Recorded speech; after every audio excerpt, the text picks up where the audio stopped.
Jésus, mon modèle, mon exemple. Of course I sing, fill me, Holy Spirit. J'ai besoin de ton onction. Fill me, Holy Spirit. Je me fais comme Jésus. Fill me, Holy Spirit. Alléluia, on s'assoit. Je voudrais souhaiter à tous et à toutes une très très bonne année 2024. Je nous souhaite une année remplie d'une grande prospérité dans la sainteté. Et donc il y a encore les chrétiens ici, Dieu merci. Donc je disais une grande prospérité dans la sainteté, dans la consécration, dans la crainte du Seigneur. Nous allons aujourd'hui aborder un très très grand thème. Nous allons aborder le thème sur l'onction dans le mariage. Voilà. L'onction pour le mariage. Ça, c'est le thème de ce soir. Alléluia.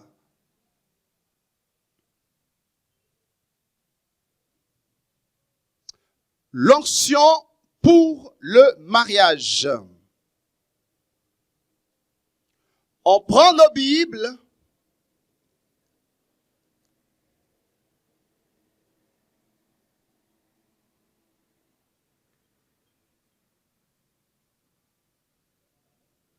Est-ce que quelqu'un a pas pris sa Bible?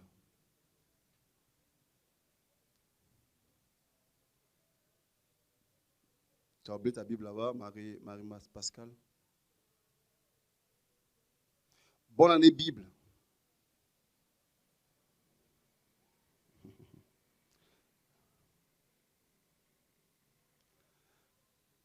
Donc, le grand thème de ce mois de janvier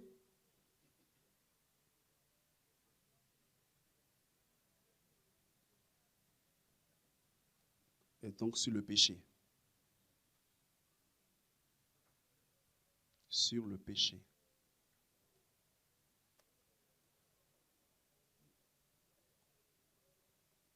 Et le thème de ce mardi, qui est le premier mardi des Pectacis de cette année 2024, c'est qu'est-ce que le péché?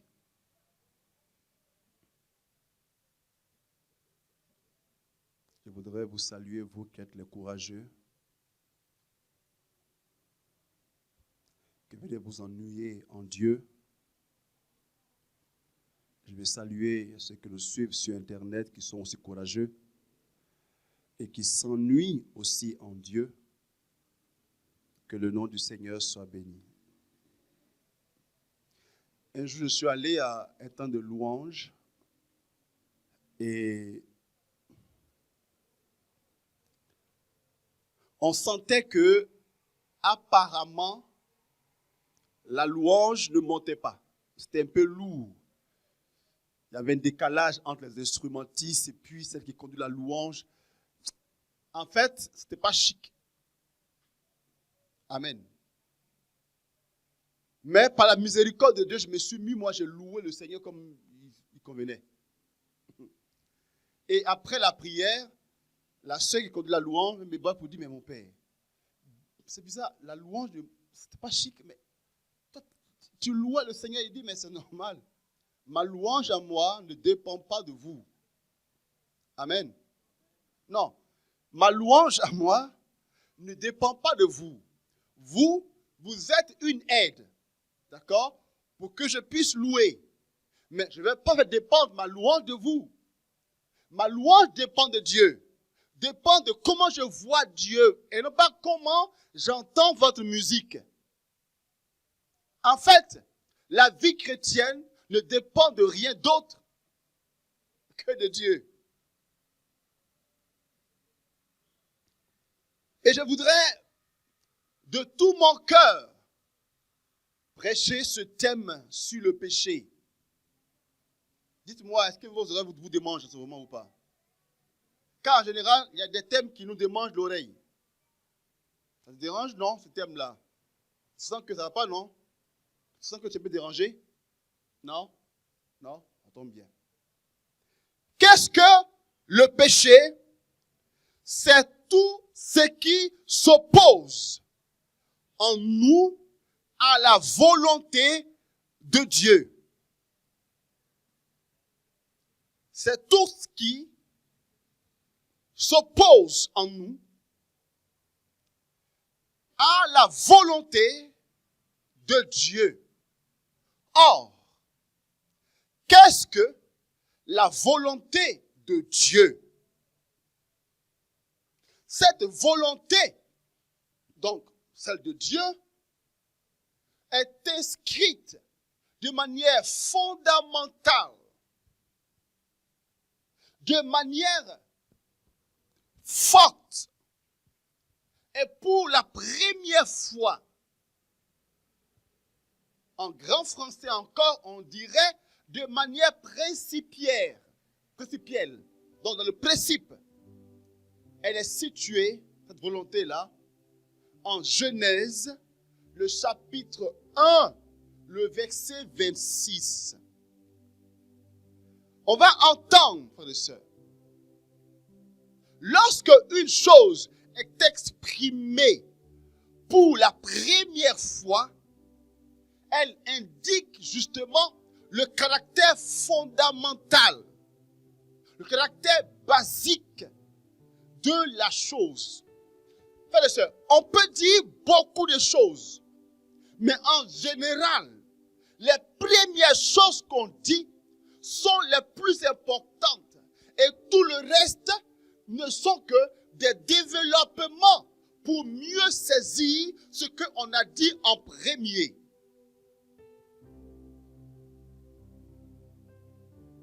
On appelle ça en français des principes ou encore des fondamentaux.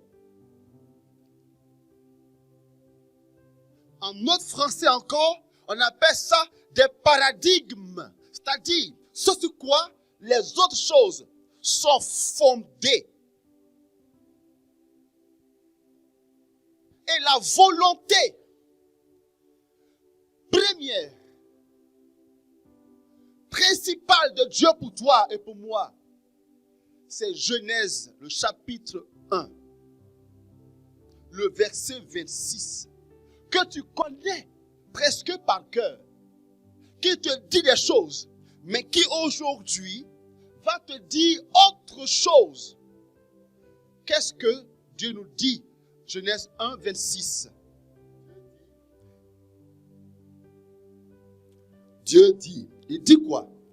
faisons l'homme à notre image, comme notre ressemblance, Voilà.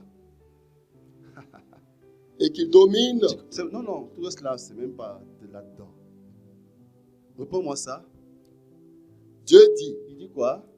faisons l'homme à notre image, comme notre ressemblance. Frères et sœurs, voici la vocation fondamentale, ou bien la volonté fondamentale de Dieu pour l'homme. Tu sais cela, que Dieu nous a fait à son image, comme sa ressemblance. Mais dans ces deux notions, dans ces deux réalités d'image et de ressemblance sont situées.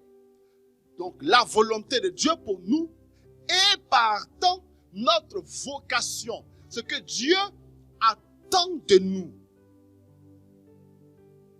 L'image selon laquelle nous sommes créés veut dire que il y a du Dieu en nous.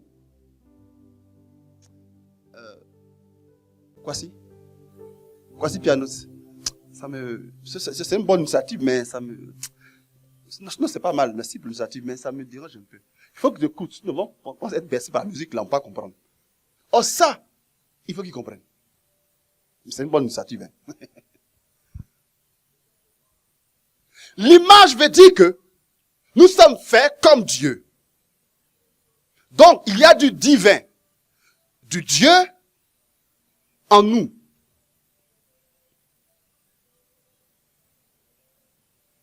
Et le fait que il y a du Dieu en nous veut dire, frères et sœurs, veut dire cela. Frères et sœurs, je parle, là, je fais de la théologie, là.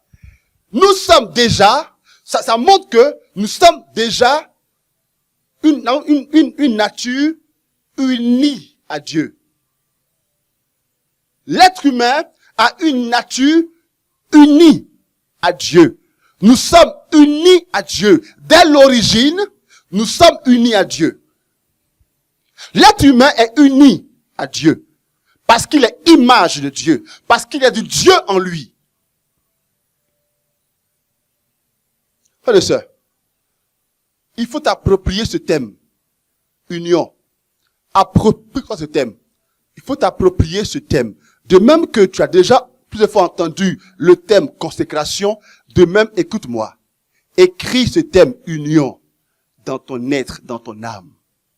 Car cette notion est hyper importante pour nous chrétiens. En fait, on est chrétien aussi parce que on prend conscience de la dimension d'union à Dieu de notre vie.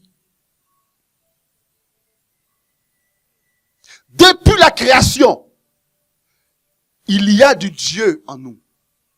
Et quand on est chrétien, on en prend conscience. Nous sommes faits à l'image.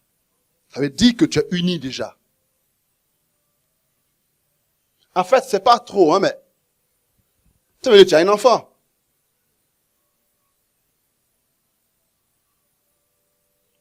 Il est fait à ton image. Tu sais, vous êtes unis à quelque chose. Il sort de toi. Et le fait qu'il sorte de toi, il y a une union de vous. C'est comme ça. Je ne suis pas uni à un chien, ni uni à un chat. Car le chat et moi, nous sommes deux natures différentes. Mais le chaton est uni à sa mère, car le chaton sort d'une chatte de sa mère. Et ça, c'est une notion qui est hyper mystique. De savoir que nous sommes unis dès la base. Notre création est une création unie à Dieu. Excusez-moi. Les autres créatures, les arbres, la forêt, tout cela ne sont pas unis à Dieu. Mais nous le sommes. Même les anges ne sont pas unis à Dieu. Nous le sommes. Nous sommes faits à l'image. Et nous sommes faits à l'image et à la ressemblance. Voilà comment les théologiens ou des théologiens définissent ces deux notions d'image et de ressemblance. Car les deux notions ne sont pas des synonymes simplement. Mais ces deux notions regorgent d'une réalité mystique. Alors si la nature de Dieu en homme déjà dit que nous sommes quelque part unis à Dieu, nous sommes comme Dieu, la ressemblance veut dire que nous sommes appelés à faire que ce qui en nous est image se développe de sorte que nous sommes de plus en plus conformes à Dieu. L'image de Dieu en nous est la présence brute de Dieu en nous. Mais ce qui est brut en nous est appelé à se déployer de sorte à devenir transparence de Dieu. On est fait à l'image pour pouvoir ressembler à Dieu. Tel un enfant, un bébé qui naît, quand il est pleinement être humain, le bébé. N'est-ce pas? N'est-ce pas ou pas? J'entends pas, n'est-ce pas? Un bébé est pleinement être humain. Mais est-ce qu'il parle? Est-ce qu'il marche? Est-ce qu'il peut manger le bon foutou? et pourtant il est être humain. Mais en fait, ce qu'il est déjà, il est appelé à le devenir encore plus. Il est appelé à être déploiement de lui-même pour que ce qui est brut en lui se développe et qu'il soit un jour un être humain accompli, pouvant parler, pouvant réfléchir, pouvant se déterminer, pouvant inventer et toutes ces choses-là. Il y a un âge où on dit que maintenant il est mature, où il est majeur dans son humanité. Et donc maintenant il peut s'en sortir tout seul. Eh bien, l'être humain qui est fait à l'image de Dieu, c'est la version brute de Dieu en lui. Et quand on se convertit, et qu'on prend conscience qu'on est image, maintenant, on travaille à ce que cette image de Dieu en nous se déploie afin que chaque jour qui passe, nous soit transformés en un peu plus Dieu qu'on était hier.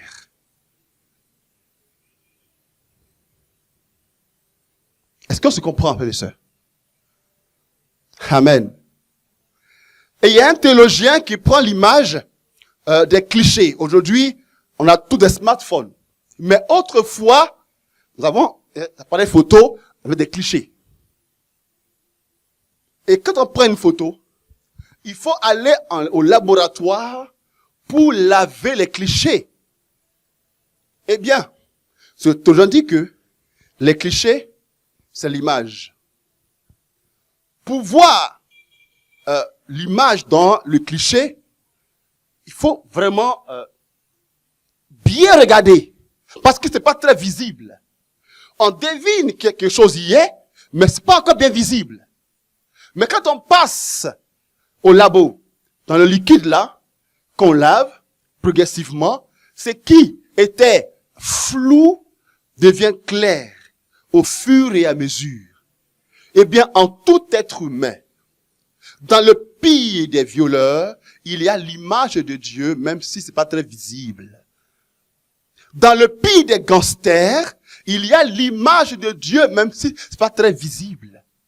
Dans le pire des djihadistes, il y a l'image de Dieu, même si c'est pas très visible. Oui, en effet, on peut pas bien voir Dieu en celui qui vient de tuer 100 personnes. En Hitler, Dieu est là, même si c'est pas très visible. Alléluia. Mais lorsque on rencontre le Seigneur, et que l'Esprit Saint nous porte dans l'eau baptismale, et qu'on chemine avec Dieu, au fur et à mesure, cette présence de Dieu qui est floue en nous, se déploie, et on commence progressivement à voir ce Dieu qui transparaît. Voilà pourquoi il y a des gens, quand on le voit, on dit oui, lui là vraiment, on sent que il est homme de Dieu, il est femme de Dieu, ou bien il est chrétien, parce qu'on voit Dieu clairement en lui. Ses paroles reflètent Dieu, ses actes reflètent Dieu, on peut percevoir Dieu clairement, parce que justement quelque chose s'est passé en lui. Il est en train de passer de l'image à la ressemblance.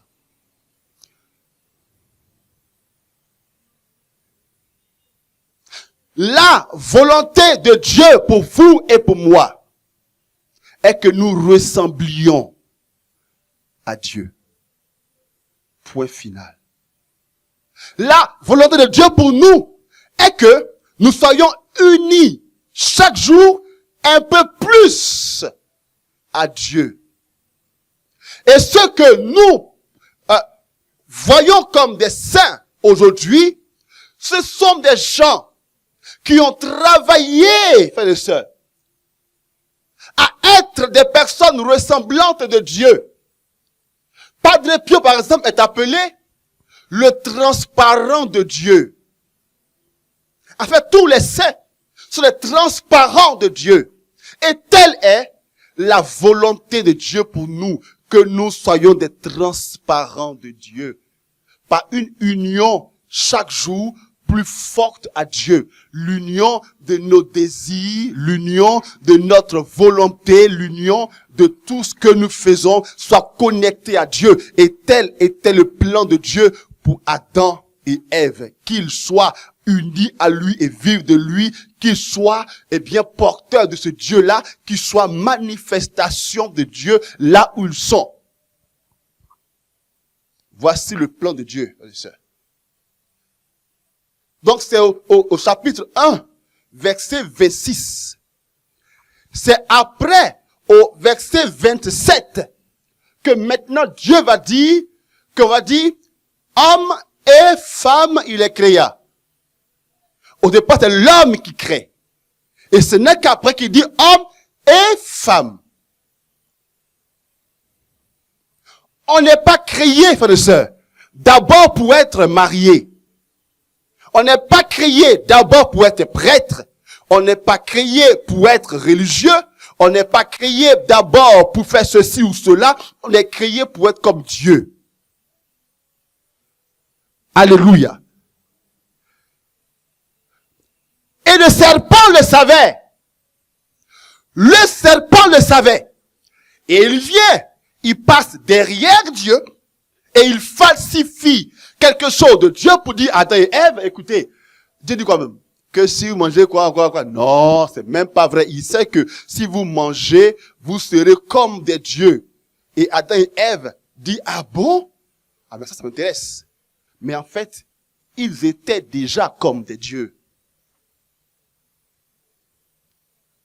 Ils étaient déjà comme des dieux. Car tel est le plan de Dieu. Mais, hélas, une catastrophe arriva dans la vie de Adam et Ève.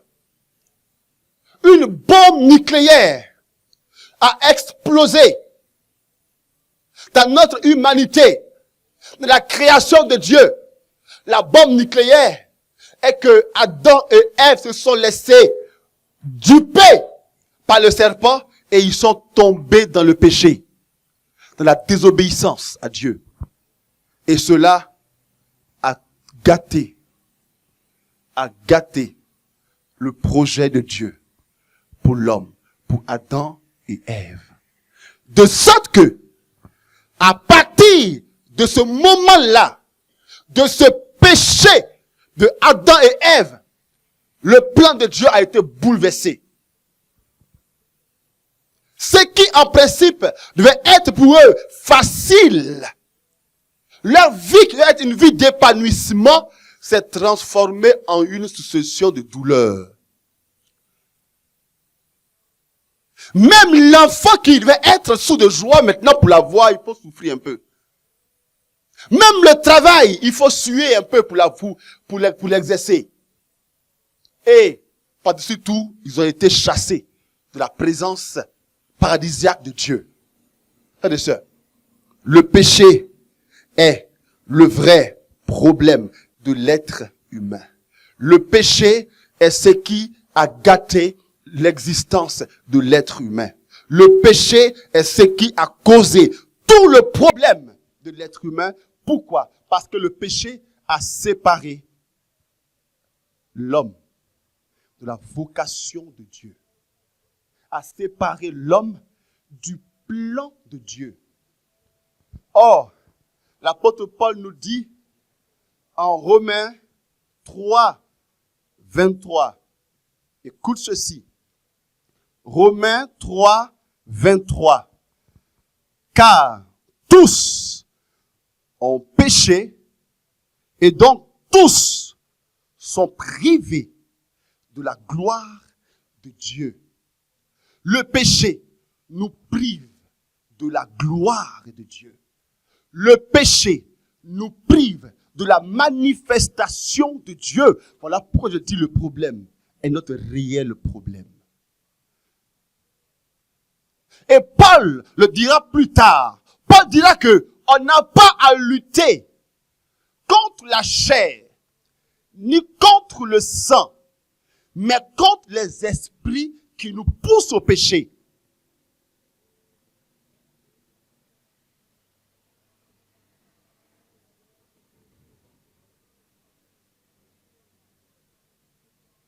Et lorsqu'on regarde l'histoire du peuple d'Israël dans la Bible, tant que le peuple d'Israël est connecté à Dieu en recherchant la volonté de Dieu, ce peuple-là est épanoui. Mais lorsqu'il s'éloigne de Dieu, quand ils tombent dans le péché, leur vie est menacée. Ils sont vulnérables à toutes sortes d'attaques. Parce que le péché est notre véritable problème. Et c'est le péché qui attriste Dieu. Selon Ephésiens 4, 25 à 30 qu'on va lire ensemble. C'est le péché qui attriste Dieu. Frères et sœurs, excusez-moi. Excusez-moi. Tout en respectant. Parce que maintenant, vous êtes habitués à l'esprit du pétaxis. Donc, je peux le dire. Ce n'est pas ton manque de travail qui attriste Dieu. Amen. Ce n'est pas ton manque d'enfants qui attriste Dieu, bien que ce soit important et tu respectes cela. Ce n'est pas ton manque de promotion qui attriste Dieu. Ce n'est pas ton manque de quoi encore? Dites-moi, ce que tu veux, qui attriste Dieu. Ce qui attriste Dieu, Paul le dit en Ephésiens 4, 25 à 30, retiens cela. Ephésiens 4, 25 à 30, et retiens cela. Ephésiens 4, 25 à 30, retiens cela. Ephésiens 4, 25 à 30.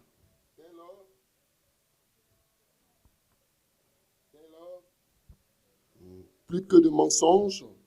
Dès lors, Plus de mensonges. pas plus, hein. Plus de mensonges. C'est mieux. Pas plus. C'est le même mot, mais on dit plus. Pas plus. Dès lors, Pourquoi nous dire ce que toi tu veux faire? Lis pour nous là. dès lors, Plus de mensonges. plus de mensonges. Que chacun dise la vérité à son prochain. Mensonge. Vérité. Oui. Ne sommes-nous pas membres les uns des autres? D'accord. Emportez-vous, mais ne commettez pas le péché. Mais ne commettez pas le péché. Ok? Que le soleil ne se couche pas sur votre colère. Colère. La colère est un péché. Alléluia. Aujourd'hui, comme a dit mon fils Astin qui prêchait ici une fois, on pense qu'il y a un seul péché. C'est lequel? Lequel? Le sexe. Il y a un seul péché, le sexe. Tant que je suis pas adultère et fornicateur, ça va. Ça va. Je peux tricher, je peux mentir, parler mal, mais je ne fornique pas. Donc ça va. Mais, à contrario, quand tu auras été tout ça de bon, tu es vrai, tu es ceci, tu es cela, et si on t'a attrapé forniqué, toi, c'est le diable en personne qui est là. Parce que il y a un seul péché. Bien sûr que le péché de la sexualité est un péché qui est grave, mais il n'est pas le seul péché. La colère est un péché très grave. L'orgueil est un péché très grave. La désobéissance est un péché très grave. Frères et sœurs, tout ce qui me coupe de Dieu est un péché. Tout cela. Et l'apôtre Paul ici cite justement ce péché. Il dit même la colère. Continue. Que le soleil ne se couche pas sur votre colère. D'accord. Il ne faut pas donner prise au diable. D'accord. Que celui qui volait Le vol. ne vole plus. Ne vole plus. Qu'il prenne plutôt la peine de travailler de ses mains De tes mains. au point de pouvoir faire le bien en secourant les miséreux. Mais non, tu es mêlé. La tricherie aujourd'hui est quasiment insensée. Ça n'existe plus des gens honnêtes. De moins en moins, on peut voir des gens à qui on peut faire confiance, à qui on peut se confier et confier ces choses en toute liberté. Ça n'existe quasiment plus. Des gens de confiance. Des gens à qui on puisse dire, tiens mon argent et gère-le, j'arrive. Et qui le feront en toute quiétude. Ça n'existe plus. C'est quand je suis allé, quand j'étais en France, que j'ai vu ça. Vos pauvres frères européens qui se lèvent, qui se réveillent la nuit très tôt, à 3 heures du matin, qui vont faire, ils ont 3 boulots. Un boulot de 5 heures à 7 heures, l'autre de 9 heures à 11 heures, l'autre de 15 heures à 17 heures, pour avoir 1500 € par mois. Et puis, ils économisent. Et puis, ils disent, je vais aller construire au pays. Je vais aller faire des affaires au pays. Et puis, au pays, ils pensent que là-bas, au pays, ils ont des frères ou des sœurs. Et puis, ils vont confier leur argent à leurs frères. Et dire à leurs frères, ah, mon frère, construis-moi ma maison. Et quand il vient, même case, il ne voit pas. Je dis aux frères européens, n'envoyez plus jamais votre argent à vos familles. Vos familles sont vos pires ennemis. Parce qu'ils savent que ton frère, tu ne vas pas l'envoyer en prison. Donc, il te bouffe ton argent bien beau. Et tu ne peux rien faire. Et quand il vient, il te nargue pour dire, hey, ton argent là, hey, j'ai bouffé.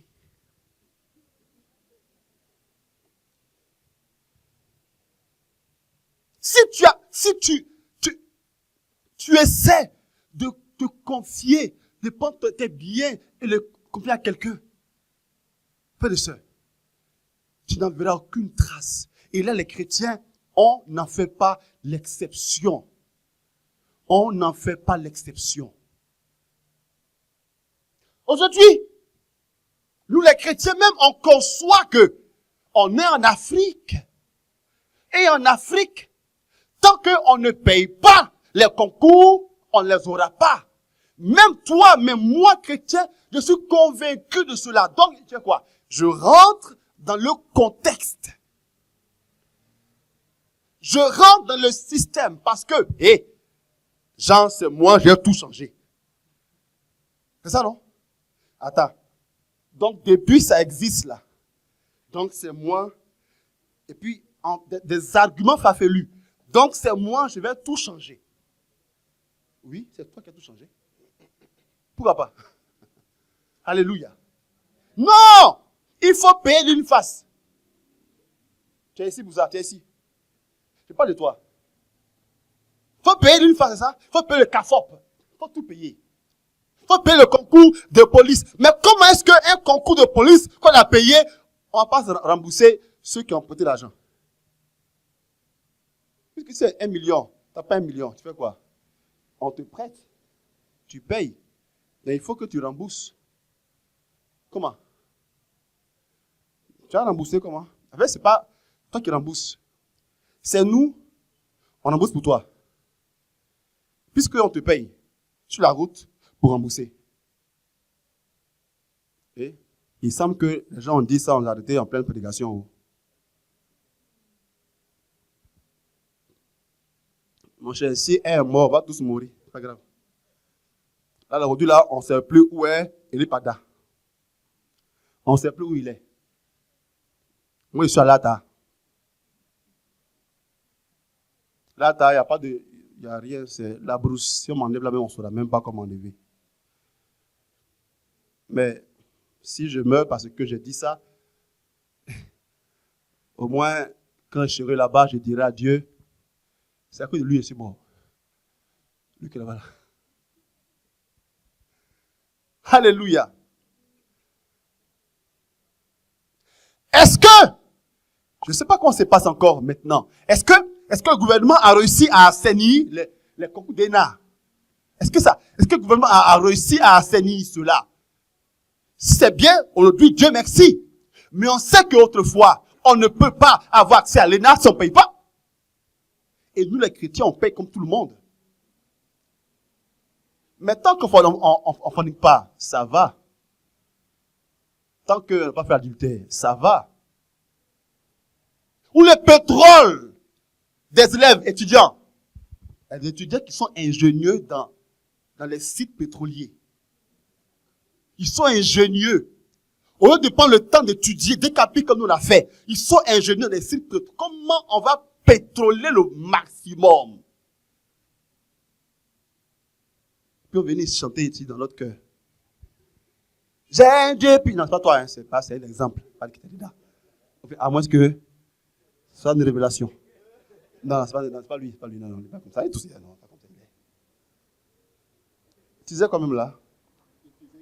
Continue de lire.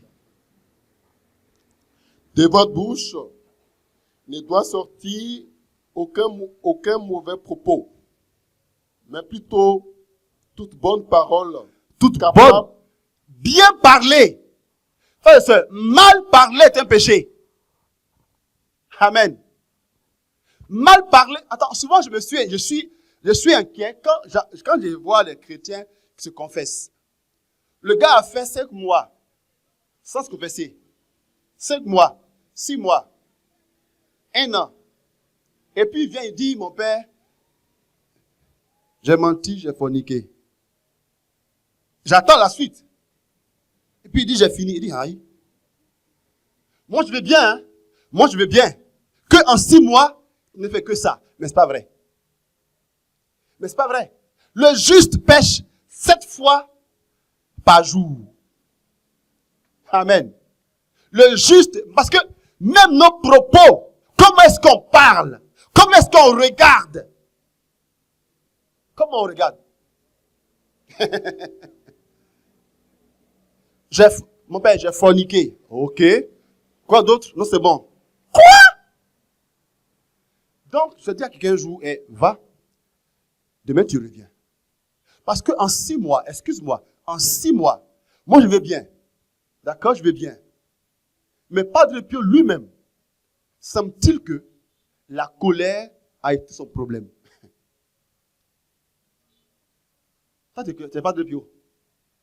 Tu n'es pas de qui? Mais tu es Madre comment? Madre qui a? Si on avait conscience du péché, frères et sœurs, et qu'on préparait vraiment notre confession, ce sont des livres qu'on venait lire aux prêtres. Des livres. Donc, bien parler est une vertu. Et donc, mal parler est un péché. Or, Dieu seul sait combien au cours de la journée, on parle mal.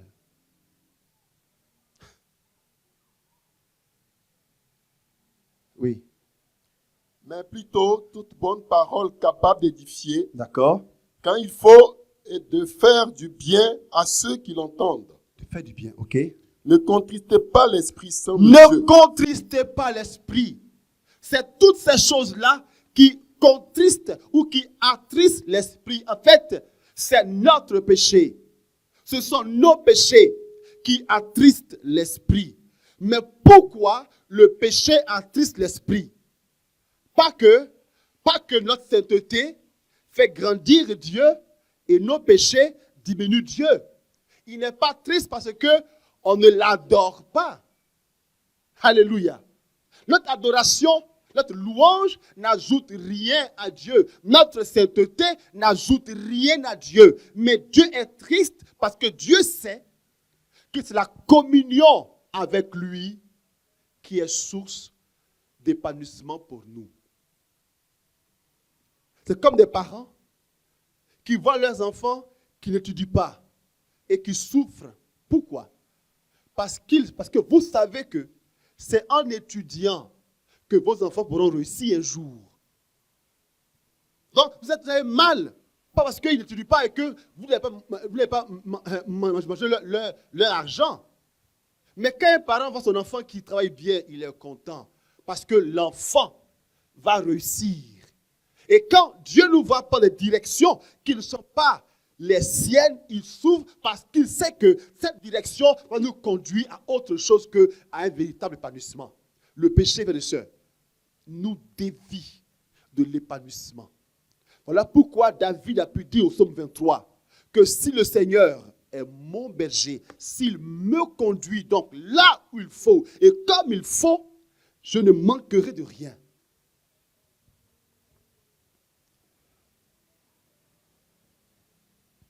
Et Jésus pleure Là, il est attristé. Mais pas 2 fois Jésus a pleuré. Jésus a pleuré en Jean 11, 35, quand il pleure sur Lazare. Mais il a pleuré aussi en Luc 19, 41, quand il pleure sur Jérusalem. Et pour ces 2 pleurs-là, il a pleuré parce que Jérusalem n'a pas reconnu la présence de Dieu. Ils vivent, la ville séparée de Dieu. Ce qui fait pleurer Dieu est qu'il nous voit nous séparer de lui. Et le péché nous sépare de Dieu. Je lisais un jour l'histoire de la Samaritaine en Jean 4. Et quand j'ai lu Jean 4, 10, où le Christ disait à la femme samaritaine, si tu savais le don de Dieu. Mais ce texte-là m'a rendu triste. Je me dis, mais pourquoi je suis triste, Seigneur? Je prie pour savoir. Il me dit, en fait, tu es triste parce que tu ressens ma tristesse. Il dit, mais bon, comment ça? Et cette dame samaritaine, en fait, elle ne sait pas le don de Dieu. Son problème est qu'elle ne sait pas le don de Dieu. Elle cherche le bonheur dans les hommes, dans autre chose, sauf en moi. En fait, elle est coupée du don. Elle est coupée de ce qui peut la rendre heureuse. Et c'est ça qui me fait souffrir. Dieu souffre parce qu'on est coupé de lui, frères et sœurs. Il souffre pour nous parce qu'on est coupé de lui. Oh, mais il y a combien qui en prennent conscience? Il y a combien parmi nous qui en prenons conscience que le péché nous coupe de Dieu? En fait, on n'est pas conscient de la gravité du péché parce qu'on n'a pas fait l'expérience de Paul en Philippiens 3, versets 7 à 8. On n'a pas fait l'expérience de Paul. Aïe, aïe, aïe, aïe, aïe. Le direct est attaqué. Attends. Myriam, arrange-moi ça. Le direct est menacé. Mais enfin, ça va bien se passer. Frères et sœurs, qu'est-ce qui te fait t'asseoir ici? Qu'est-ce qui te fait aller à la messe le dimanche? Qu'est-ce qui te fait dire que tu es chrétien? Tu es chrétienne. Qu'est-ce qui me fait, moi, être prêtre? Qu'est-ce qui me fait, moi, prêcher ici les mardis? Qu'est-ce qui te fait, vous venir ici pour chanter ici? Qu'est-ce qui te fait jouer à la guitare, au piano? Qu'est-ce qui te fait t'asseoir, toi, derrière le micro là-bas? Pourquoi les chrétiens? Pose la question. Que nous dit Philippiens 3? Philippiens 3, le verset 7 à 8. 7 à 8. Qu'est-ce qu'il dit? Mais tous ces avantages toutes ces choses que avant dont je voyais comme avantage, je les considérais comme un désavantage ouais. à cause du Christ. Pardon, on prend une autre version. Quelle autre version?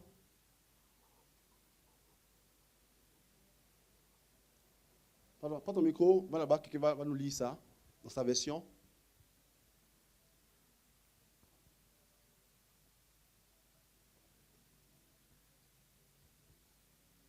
Or, toutes ces choses qui étaient pour moi des gains, je les ai considérées comme une perte ou de à la cause du Christ. Dans d'autres Bibles, on dit de la boue. Qui a boue là-bas chez lui?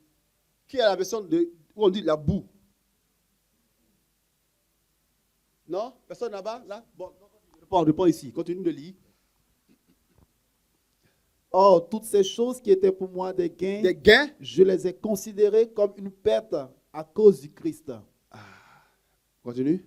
Mais oui, je considère que tout est perte en regard de ce bien suprême qu'est la connaissance de Jésus. En regard de ce bien suprême qu'est la connaissance du Christ. En regard, Arsène, de ce bien suprême qu'est la connaissance. Dans d'autres versions, on nous dit toutes ces choses que avant je voyais comme des gains, Je les vois comme de la boue aujourd'hui à cause de l'excellence de la connaissance. Frères et sœurs, on a conscience du péché en fonction de la manière dont on a rencontré le Seigneur. Amen. Si tu tombes amoureux, petit d'une femme, on le verra. Si aussi tu tombes amoureux grandement aussi, on le voit.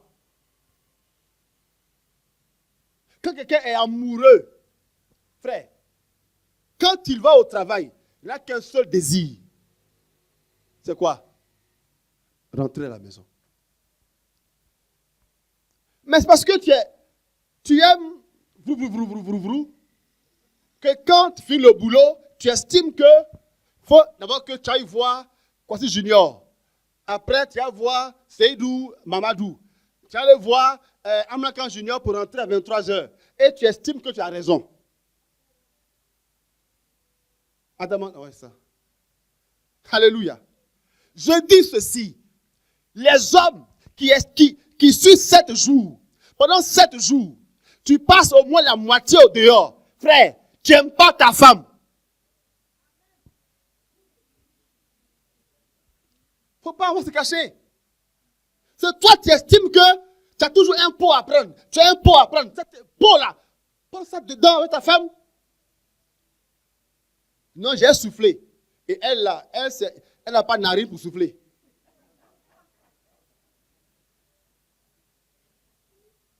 Non, les hommes sont les seuls qu'on narine dans ce monde-là.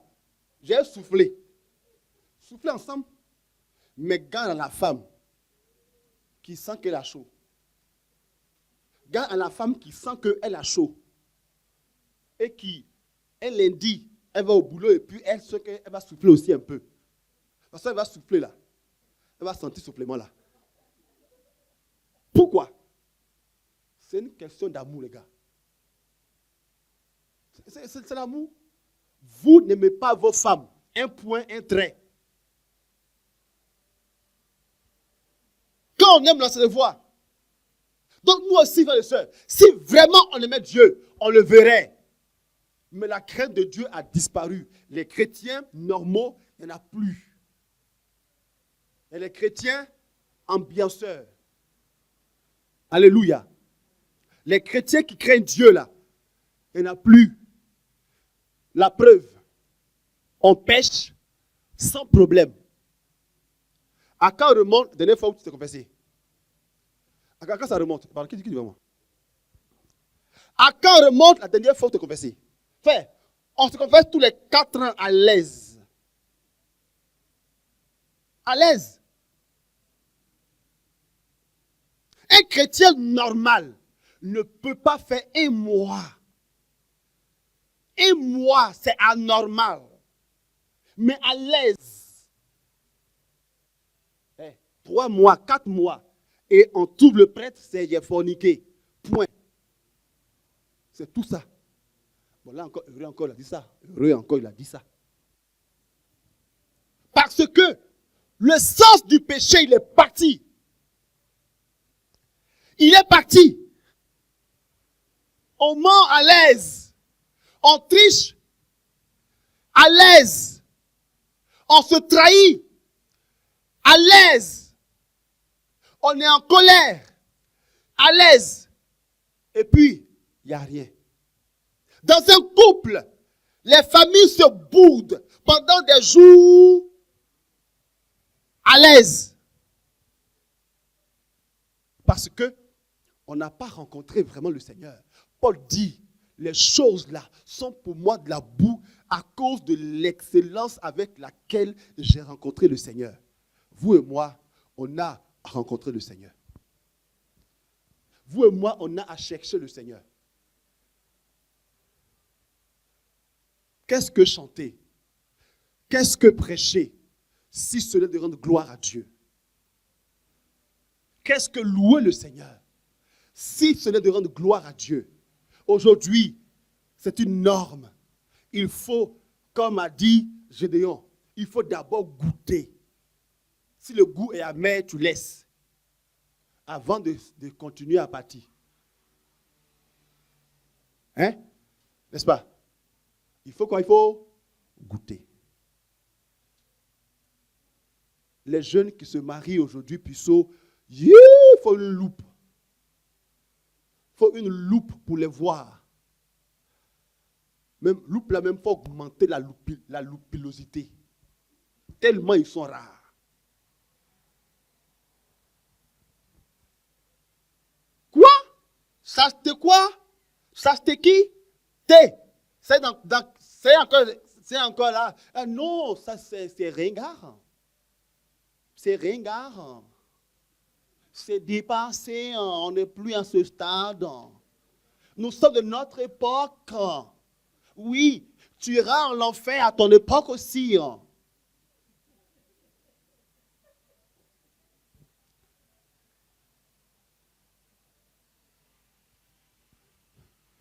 Alléluia. On est toujours amis. C'est bon? Ok. On peut continuer un peu encore. D'accord. Écoute, femme, écoute-moi, femme.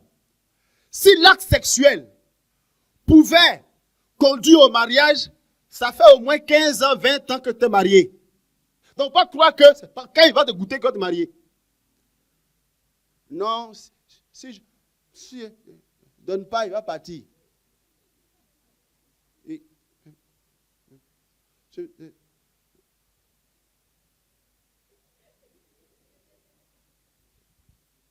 Ça fait combien qu'ils t'ont goûté? Hein? Ça fait combien qu'ils t'ont goûté? Dis-moi. Où est la bague là? Où est la bague? Donc, ce n'est pas goûtage, au contraire. En fait, plus on te goûte, c'est comme chewing-gum, non?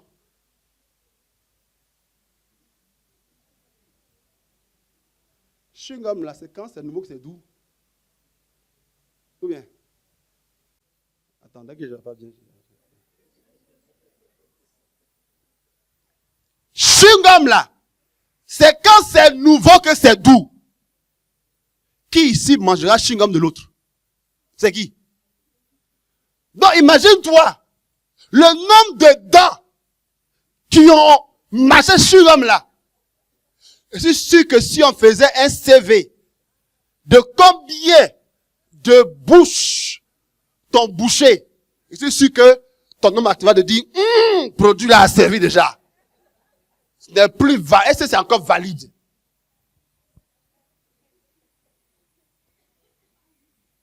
Alléluia.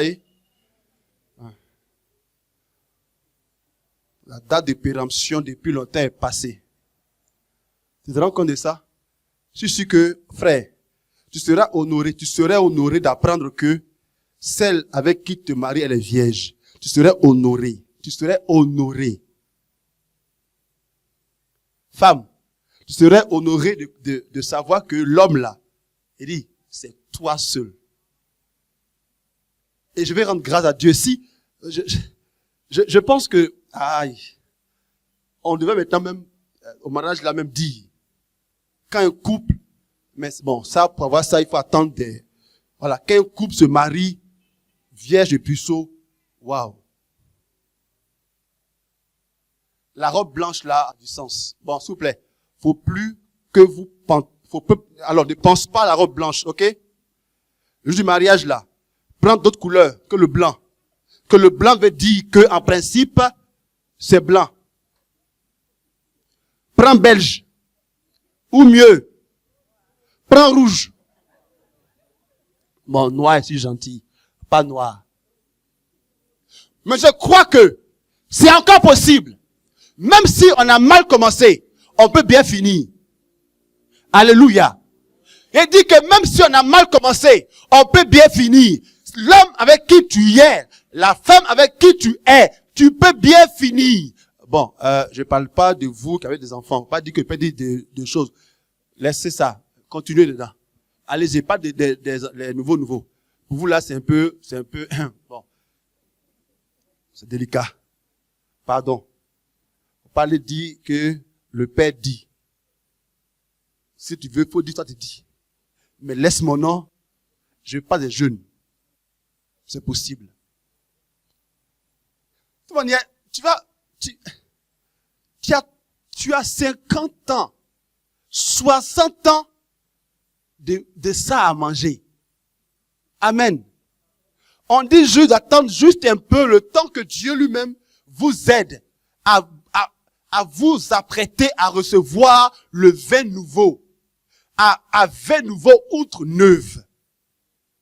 C'est juste le temps que l'outre soit disposé. C'est juste un moment. Je sais que on n'aime pas entendre ce genre de message, mais malheureusement, je vais le dire. Votre nom m'a diminué depuis longtemps, donc au point où j'en suis, j'ai plus rien à perdre. Les fidèles qui sont là, je vais encore vous chasser, vous tous, ça sera fini. Mais on peut s'en sortir. Alléluia. Alors, vous voyez que quand je dis ça, c'est parce que je suis meilleur que vous, hein.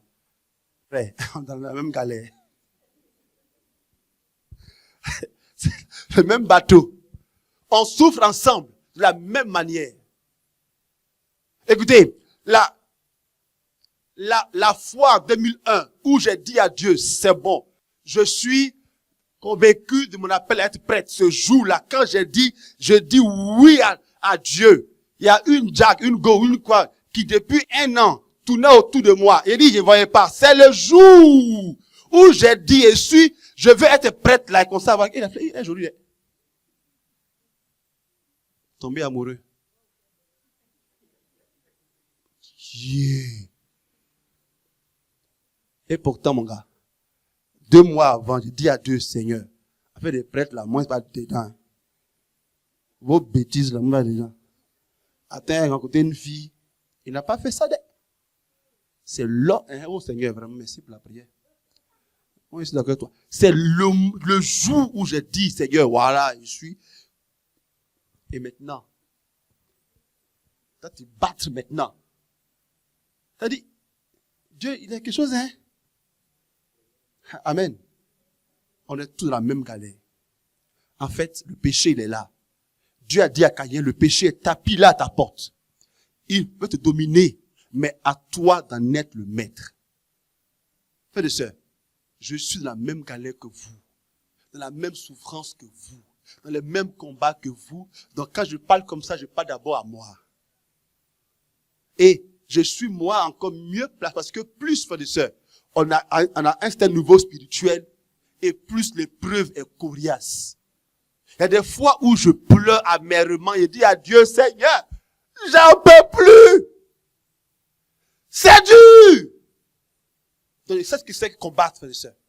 Et mardi prochain, on parlera de combattre contre le péché jusqu'au sang. Je sais, moi, ce que c'est.